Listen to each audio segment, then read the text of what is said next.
வணக்கம். பிரெக்னன்சி அப்படின்னாவே எவ்வளவு மகிழ்ச்சியான விஷயம். அந்த குடும்பத்துல இருக்கிற ஒவ்வொருத்தரும் மகிழ்ச்சியா கொண்டாடுற ஒரு விஷயம் தான் பிரெக்னன்சி. ஒரு உயிரை தனது கர்ப்பப்பையில சுமந்துகிட்டு இருக்கிற தாய் ரொம்பவும் மகிழ்ச்சியா இருக்கக்கூடிய தருணம் தான் பிரெக்னன்சி.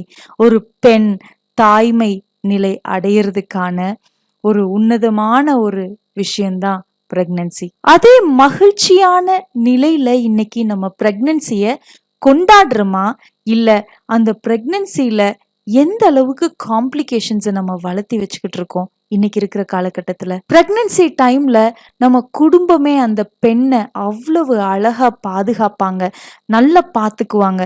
அந்த மாதிரி ஆன சூழ்நிலை தான் முன்னாடி இருந்துகிட்டு இருந்தது.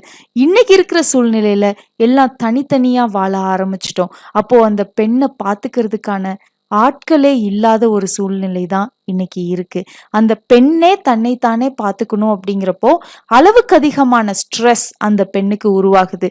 அது மட்டும் இல்லாம அந்த பெண்ணு வேலைக்கு போகிற பெண்ணா இருந்தது அப்படின்னா ஸ்ட்ரெஸ் இன்னும் அதிகமாவே ஆயிக்கிட்டு இருக்கு. அந்த ஸ்ட்ரெஸ்ஸுக்கும் பிரெக்னன்சிக்கும் என்ன கனெக்ஷன் இருக்கு அப்படிங்கறத நம்ம தெரிஞ்சுக்கணும். நம்ம டாக்டர் கிட்ட கேட்டு தெரிஞ்சுக்கலாமா? பிரெக்னன்சில ஸ்ட்ரெஸ்ன்றது இப்ப கொஞ்சம் காமனா இருக்கு. முதல்ல பிரெக்னன்சினாலே அது ஒரு ரொம்ப சந்தோஷமான விஷயம் அப்படின்னு சொல்லிட்டு அந்த பொண்ணு பிரெக்னன்ட் ஆனதும் சுத்தியில இருக்கிறவங்க எல்லாரும் செலிப்ரேஷன், வீட்லயும் செலிப்ரேஷன், டெய்லி யாராச்சும் ஏதாச்சும் ஒரு சாப்பாடு கொண்டு வந்து கொடுப்பாங்க, நல்லா பேசுவாங்க. இப்ப கொஞ்சம் டிஃப்ரெண்டா இருக்கு, நியூக்ளியர் ஃபேமிலியா இருக்கு. அந்த பொண்ணு ஒண்டியா இருக்கு, ஹஸ்பண்ட் ஒண்ணுதான் பாத்துக்கணும், அது வேலையும் பண்ணணும், வீட்டு வேலையும் செய்யணும், ஹஸ்பண்டும் பெரிய வேலையில இருப்பாரு, அவரும் எல்லாம் பாத்துக்கணும்ன்ற மாதிரி பீப்பிள் நிறைய இல்லாம போயிட்டாங்க. பிரெக்னன்ட் லேடிய பாத்துக்கிறது இப்ப அவங்களே பாத்துக்க வேண்டிய நிலைமை ஆயிடுச்சு. அது இல்லாம பிரெக்னன்சினா அந்த காலத்துல பாட்டி, அம்மா, மாமியார் எல்லாரும் ஏதாச்சும் சொல்லிட்டே இருப்பாங்க அவங்களுக்கு, இது எப்படி, நான் எப்படி ஃபேஸ் பண்ணேன், நீ எப்படி ஃபேஸ் பண்ண, அந்த மாதிரி. சோ இப்ப அதெல்லாம் பேசுறதுக்கு அவங்களுக்கு டைம் இல்ல, பாவம் ஓடி வேலை செஞ்சுட்டே இருக்காங்க. அப்ப அவங்களுக்குள்ள ஒரு பயம், இது நல்லா ஆகுமா ஆகாத ஒரு ஆங்ஷியஸ்னஸ், ஐயோ என்ன ஆகுமோ அப்படின்ற ஒரு ஆங்ஸைட்டி, அந்த மாதிரி நிறைய மென்டல் டிஸ்டர்பன்ஸ் ஆகக்கூடிய ஒரு தாட்ஸ் ப்ரோசஸ் வந்துகிட்டே இருக்கும். அத சரி பண்றதுக்கு தான் நமக்கு மஹர்ஷி மெடிடேஷன், இன்ட்ரோஸ்பெக்ஷன் இதெல்லாம் கொடுத்திருக்காங்க. நம்ம கண்டிப்பா பிரெக்னன்சி டைம்ல நம்ம மெடிடேஷன் பண்ணும்போது நம்மளுடைய மைண்ட் வேவ்ஸ் கம்மி ஆகி அது ஒரு நல்ல காம் ஸ்டேஜுக்கு போகுது. இது ரொம்ப இம்பார்ட்டன்ட். ஏன்னா இது கண்டிப்பா குழந்தைக்கு எஃபெக்ட் ஆகும். அந்த குழந்தை வயிற்றுல வளரும் போது அது ஒன் செல்ல இருந்தே அந்த அம்மா அதுக்கு ஃபுட்டும் கொடுக்குறாங்க, மைண்ட் ஹெல்த்தும் ஸ்பிரிச்சுவல் ஹெல்த்தும் கொடுக்குறாங்க. அப்போ அந்த அம்மா டிவி பார்த்துக்கிட்டு, இந்த டிஷும் படம் பார்த்துக்கிட்டு, கம்ப்யூட்டர் கேம்ஸ் விளையாடிக்கிட்டு, வீட்டுல சண்டை போட்டுக்கிட்டு, இந்த மாதிரி ஒரு பிரச்சனைகளோட அந்த அம்மா வளர்ந்துச்சுன்னா அது கண்டிப்பா அந்த குழந்தைக்கு பாதிக்கும். அதனாலதான் இந்த hyper active children, ADHD children, இந்த மாதிரி இப்ப குழந்தைங்களுக்கு பாத்தீங்கன்னா நிறைய பிரச்சனைகள் வருது.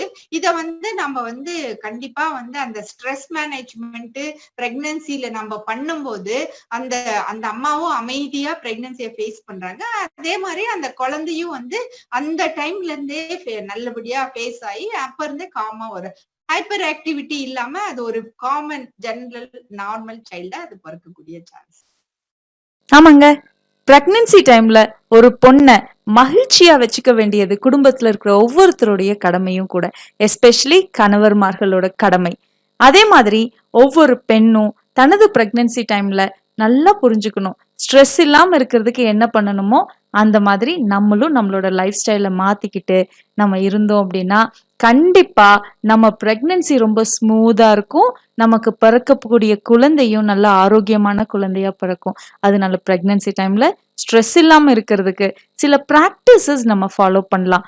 யோகா பிராக்டிஸ் பண்ணலாம், பிடிச்ச மியூசிக் கேட்கலாம். மியூசிக் தெரப்பி கூட இன்னைக்கு ரொம்ப சக்சஸ்ஃபுல்லா போய்கிட்டு இருக்கு. அந்த மாதிரி நம்ம நல்ல பழக்க வழக்கங்களை கொண்டு வந்துட்டோம், நம்மளோட லைஃப் ஸ்டைல்ல மாற்றங்கள் கொண்டு வந்துட்டோம் அப்படின்னாவே ஸ்ட்ரெஸ்ல இருந்து நம்ம வெளியில வந்துடலாம். அதனால ஸ்ட்ரெஸ் இல்லாத ஒரு ஹாப்பி பிரெக்னன்சி பீரியட எல்லாருமே அனுபவிக்கணும் அப்படிங்கிறது தான் எங்களுடைய ஆசையும் கூட. பிரெக்னன்சில வரக்கூடிய மற்ற பிரச்சனைகள் வேற என்னென்ன இருக்கு அப்படிங்கிறத தொடர்ந்து அடுத்த வீடியோல பார்க்கலாம். நன்றி.